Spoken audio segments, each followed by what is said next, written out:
Hey everybody, welcome to our family pantry. Today we're going to be making kale chips. And so why don't you come a little closer and we're going to show you how to make them. We're going to start out with 2 bunches of kale. And let's go ahead and take off the little twisty ties.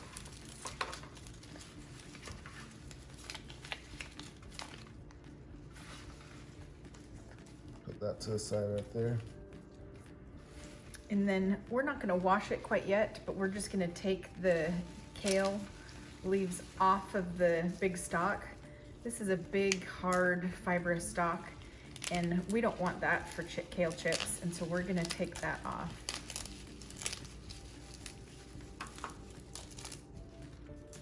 And as you're tearing it off, you can cut it off with kitchen shears. You're just gonna wanna cut it into kind of bite-sized pieces. And then we're gonna take this over to the sink in a strainer and we'll make sure we get all of the dirt off in the sink.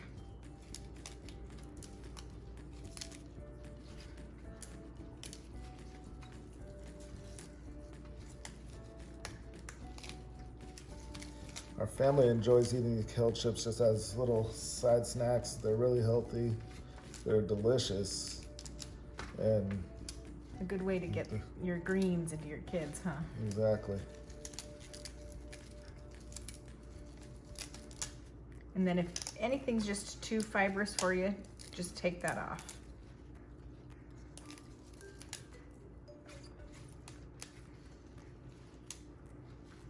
Or if you have any little pieces that are wilted or whatnot that have turned brown, go ahead and take that off. We like to buy the organic kale for this, just so it's pesticide free.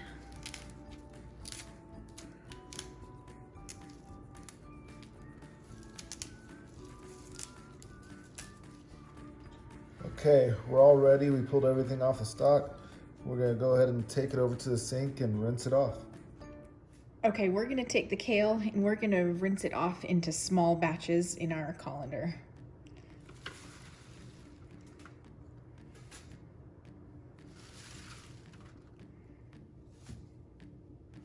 All right, with cold water.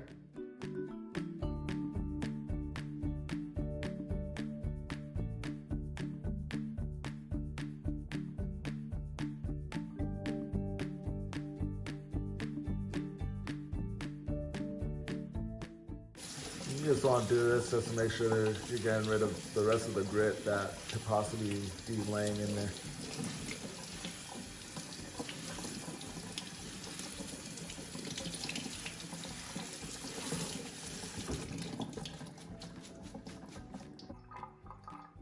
And now we're gonna take it and transfer it into a salad spinner.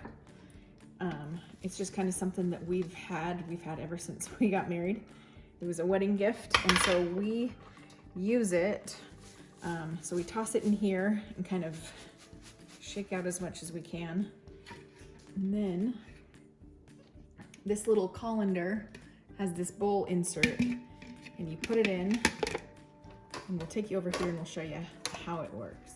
So we've got this outer bowl and then the strainer, and you put it in, and he's gonna put the lid on, and then he's gonna pull this that's activated by a string, a pull mechanism, and then this is the stop button. And this is critical that you use the stop button because that's gonna stop all of that centrifugal force from it absorbing the rest of the water. And so we'll show you how much water we get.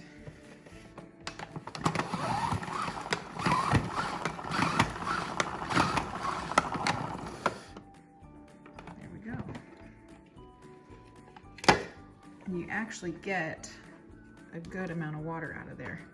And so what we do is we do this process a couple of times and just drain the water.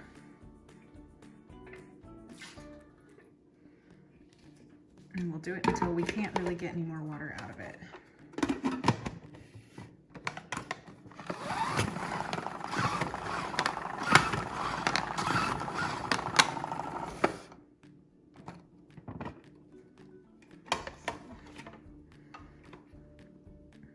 Just a little bit. I think we're good on that one. Now we're just gonna repeat this process with the rest of our kale. Okay, so we lay out our kale onto a paper towel.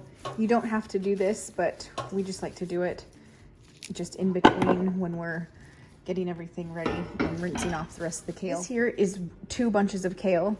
Our ratio is usually 1 bunch per sheet pan.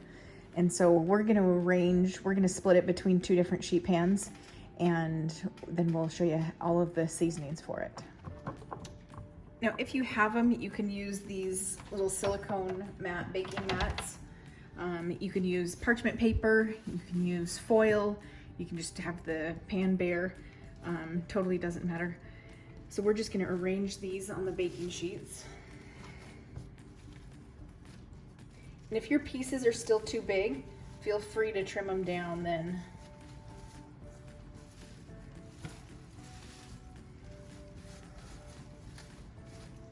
Now, if you're curious, these are Asian pears from our garden, from our backyard, and we'll be making these into some pear sauce.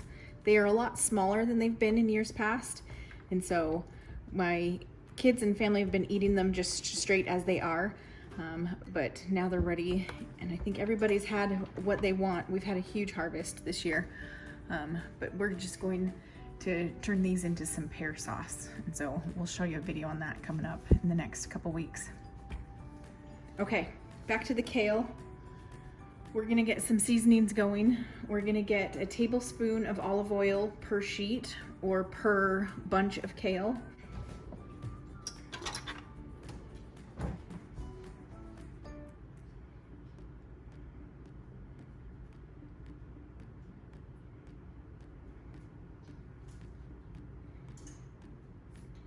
You just want to make sure you drizzle all around and make sure that gets them in every spot.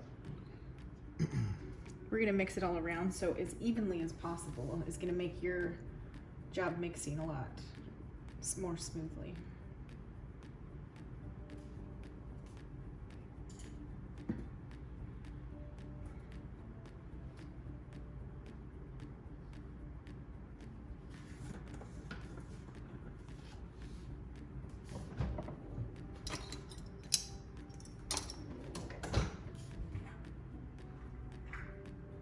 Now we have our seasoning salt. This is the kind we use. We'll go ahead and just... I'm just gonna take my ring off and start mixing the oil and the salt as he gradually adds the salt.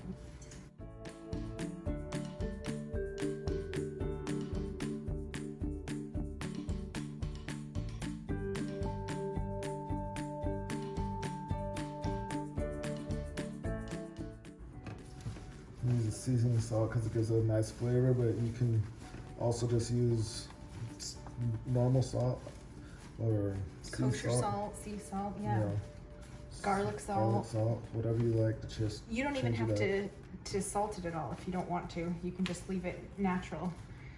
We have tried before putting a little bit of Parmesan cheese on it, and we adults liked it, didn't we? But our kids weren't big fans of that, and so we generally try to please the whole family all at once.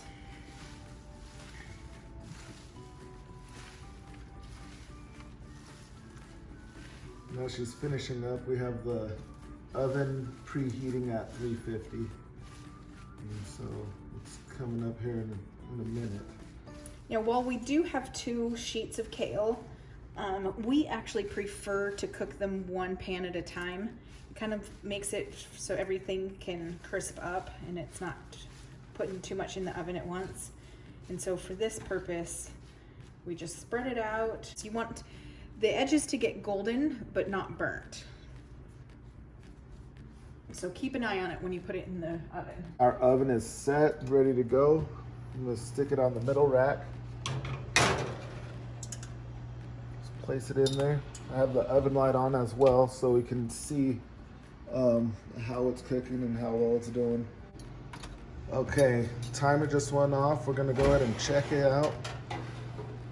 Just toss it around. It's flip them around, and what we're doing here is we're just making sure to get to both sides and to help crisp it all up. If you're trying to flip yours around and they look a little wilted and soft, don't you worry.